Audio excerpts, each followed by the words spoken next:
4.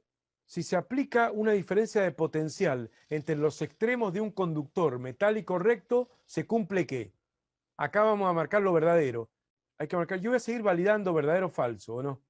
Se establece un campo eléctrico proporcional a la longitud del conductor. Falso. Falso. Falso. ¿Por qué?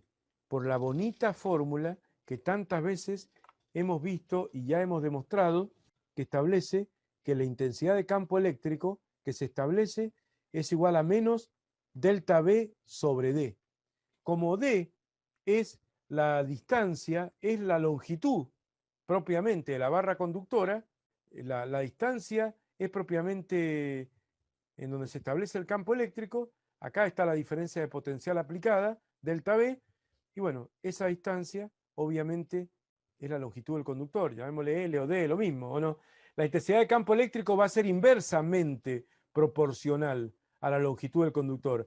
A un conductor más largo, de mayor longitud, va a haber un campo eléctrico más débil, para la misma diferencia de potencial delta B.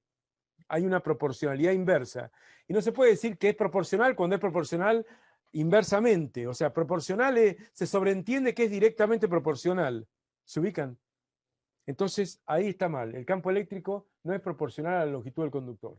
Va a ser más intenso mientras más corto sea el conductor. O sea, si vos tenés una barra conductora recortita, ahí, recortita, y le aplicás el mismo potencial, ese delta B te va a caer en una distancia D o L mucho más chiquita y ahí va a tener un campo más intenso, ¿o no? Entonces la primera es falsa. Aparece una circulación de corriente eléctrica inversamente proporcional a la intensidad de campo eléctrico. A ver, la intensidad de corriente eléctrica es B sobre R según la ley de Ohm, ¿cierto? Y bueno, si queremos ver, o delta B, lo mismo, ¿no? Delta B sobre R según la ley de Ohm. Y según vemos acá, prescindiendo del signo menos, delta B es E por L. Así que pongamos acá, en lugar de la ley de Ohm, I como B sobre R, pongamos E por L sobre R, ¿o no? Bueno, los signos dejémoslo, no son tan importantes. ¿Qué dirían ustedes? ¿Que aparece una circulación de corriente eléctrica I latina inversamente proporcional a la intensidad de campo eléctrico? Falso. Falso. Es directamente proporcional. Claro, porque el voltaje y el campo eléctrico van de la mano. O sea, a más delta B, más E, más campo eléctrico. A más delta B, más campo eléctrico. Y a más campo eléctrico, más I. ¿Cómo va a haber una proporcionalidad inversa? Un campo más débil te va a hacer que circular una corriente mayor. No tiene sentido, ¿o no? C. El sentido de desplazamiento de las cargas negativas en el conductor es opuesto al del campo eléctrico. Verdadero, porque son cargas negativas. El sentido del desplazamiento de las cargas negativas, que serían los electrones, es opuesto al campo eléctrico. Siempre el electrón, siempre la carga negativa te va a ir en contra de E. Se deduce de la definición de intensidad de campo eléctrico. La intensidad de campo eléctrico es la fuerza eléctrica por unidad de carga. Y la carga Q multiplicada por E es igual a la fuerza eléctrica. Entonces, si Q es negativa, multiplicada, la carga negativa multiplicada por un vector E, va a dar un vector opuesto. Por eso va a mover para el otro lado. Súper fácil. Bueno, tenemos que ver que lo demás sea falso. Vamos a ver, ¿o no? Si la diferencia de potencial aumenta al doble, la intensidad de corriente se cuadruplica.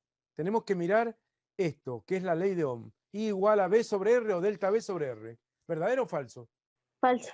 Falso. Si la diferencia de potencial aumenta al doble, delta B aumenta al doble, esto significa que I va a aumentar al doble también, porque hay una proporcionalidad directa acá.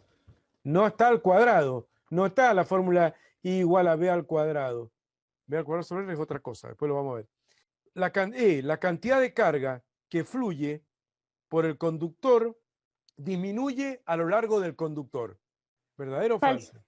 Falso. O sea, no tiene lógica. O sea, la cantidad de corriente que fluye por esta sección transversal o esta sección transversal al inicio y al final es la misma. La cantidad de carga que atraviesa esta y que atraviesa esta es la misma, porque la carga no puede diluirse, absorberse, recombinarse, sumirse en la nada dentro del conductor. En eso también es parecido la corriente eléctrica a la hidráulica, a la hidrodinámica, a la circulación de agua. el agua en una tubería. La tubería es, sea de sección constante o no sea de sección constante. Los metros cúbicos por segundo que ingresan son los metros cúbicos por segundo que salen. Y el caudal en la hidrodinámica ahora es la intensidad de corriente eléctrica, porque son los coulomb por segundo, lo que antes eran metros cúbicos por segundo, ¿no? Así que los coulomb por segundo que entran tienen que ser igual a los coulomb por segundo que salen. Y no puede irse perdiendo a medida que uno avanza por el conductor la intensidad de corriente eléctrica. En un circuito que tiene una malla serie, esto ya lo vamos a estudiar nosotros, lo vamos a ver, pero en un circuito que está en serie, o sea, una sola malla, tiene que haber un circuito cerrado, si no, no circula la corriente. Acá una pila, acá, no sé, una bobina. Nosotros no vamos a ver bobina, pero una resistencia o lo que sea, incluso hasta le podríamos poner un capacitor, no se lo voy a poner porque el capacitor me abre el circuito directamente. Pero en un circuito la corriente es la misma en todo punto del circuito, en una malla. O sea, vos acá ponés un amperímetro y te mide una cierta intensidad de corriente eléctrica. Si lo pones acá, te mide la misma, ¿o no? Si lo pones acá, te mide la misma, porque la intensidad de corriente eléctrica en una malla o en una rama, ¿no? Aunque no esté cerrada, es siempre la misma. No se puede ir perdiendo la carga eléctrica.